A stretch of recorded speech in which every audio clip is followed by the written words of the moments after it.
Hi viewers, কেমন আছেন সবাই? আজকে আপনাদের সাথে আমি সন্তানকে আদর্শ মানুষ করার কৌশল বিষয়ে আলোচনা করতে চাচ্ছি। সবাই আমার পাশে থাকুন এবং সাবস্ক্রাইব করুন, লাইক দিন। আচ্ছা, মূল আলোচনায় আসি। সন্তানকে আদর্শ মানুষ করার কৌশল। পরিবারই একটি শিশুর জীবনে শিক্ষা লাভের প্রথম স্কুল।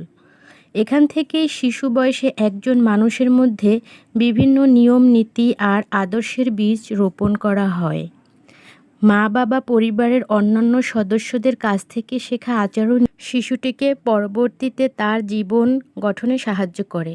তবে আজকের যুগের শিশুদের ভবিষ্যতের জন্য আদর্শ মানুষ হিসেবে গড়ে তুলতে বাবা মাকে অনেক পরিশ্রম করতে হয়। জীবনের লক্ষ্য স্পষ্ট করে বুঝিয়ে বলুন। সব বাবা মাই চান তার সন্তান দায়িত্ববান, সুস্বাস্থ্যের অধিকারী, স্বাধীনচেতা ও সুখী মানুষ হিসেবে জীবন গড়ে তুলবে। ৮ থেকে ১০ বছর বয়স থেকে ছেলে মেয়েদের মধ্যে ভালো মন্দ বোঝার বোধটি আসতে থাকে, আর তখন থেকেই অভিভাবকদের উচিত জীবনের লক্ষ্য, কোন কাজটি করা উচিত আর কোনটি করা উচিত নয়, এখন থেকেই ওর কী দায়িত্ব পালন করা উচিত সেই বিষয়গুলো স্পষ্ট করে সন্তানকে বুঝিয়ে বলা। সিদ্ধান্ত চাপিয়ে না দিয়ে সন্তানের মনের ইচ্ছা জানুন। বেশিরভাগ সময় অভিভাবকরা যে কোনো বিষয় সন্তানের মনের ইচ্ছা না জেনে তার উপর সিদ্ধান্ত চাপিয়ে দেন, কিন্তু কখনোই তা করা উচিত নয়। এতে করে সন্তানেরা পরবর্তী জীবনেও প্রতিটি ক্ষেত্রে বাবা মার উপর নির্ভরশীল হয়ে পড়ে। আবার কোনো ছেলে মেয়ে নিজের ইচ্ছা প্রকাশ করতে না পারায় মনের ভেতর রাগ পুষতে থাকে, যা পরবর্তী জীবনে তার বদমেজাজি আচরণের কারণ হয়ে দাঁড়ায়।